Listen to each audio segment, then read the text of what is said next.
Hey guys, thanks for tuning in to another video on ForgottenWeapons.com.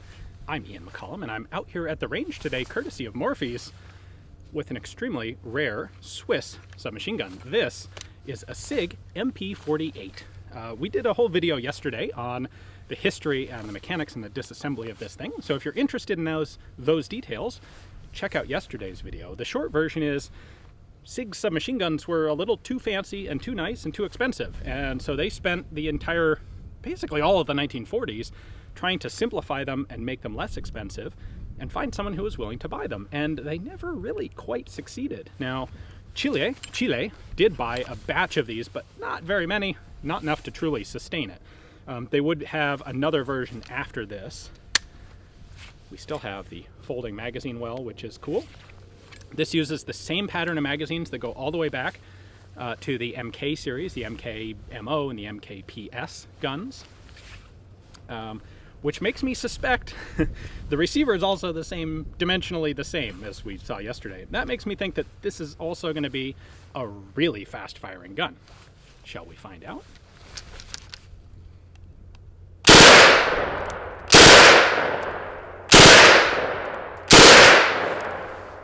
Why, yes it is. It does have a progressive trigger, so I should be able to pull singles on it. Maybe. Yep.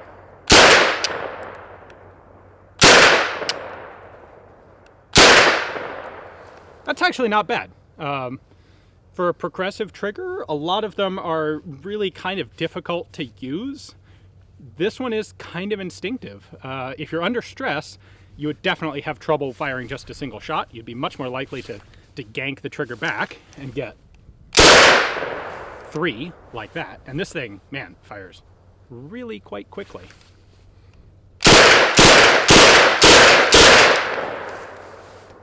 I like it. That's a pleasant gun. There are basically no controls on this thing other than the trigger. There's no manual safety on it. The safety is the folding mechanism of the magazine, because if the magazine's folded up, there's no possible way to get around into the chamber, and so you can just drop the bolt. Nothing will happen because it can't feed around. So to get the thing ready for firing, you just push that button, fold the magazine down, charge the bolt pack, and it's ready to go.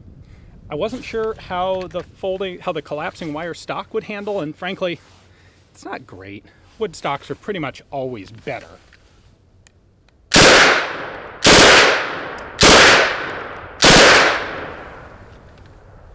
But this works well enough. It certainly makes the gun more compact. This has a barrel that's about 100 millimeters, almost 4 inches shorter than the earlier MKP series guns.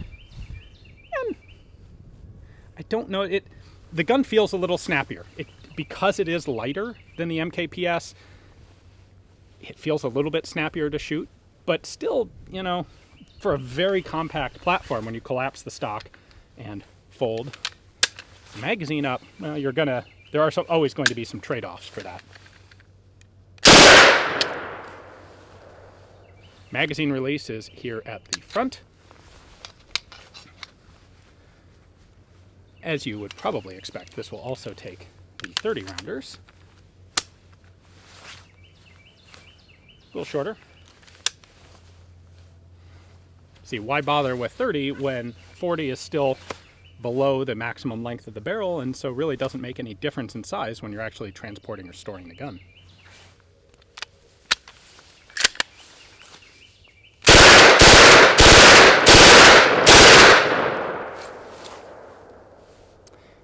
Definitely not, it doesn't have that brilliant finesse of the MKPS, but it's supposed to be the economy model, so it's still a very soft shooting, very controllable, very easy to run, and comfortable submachine gun.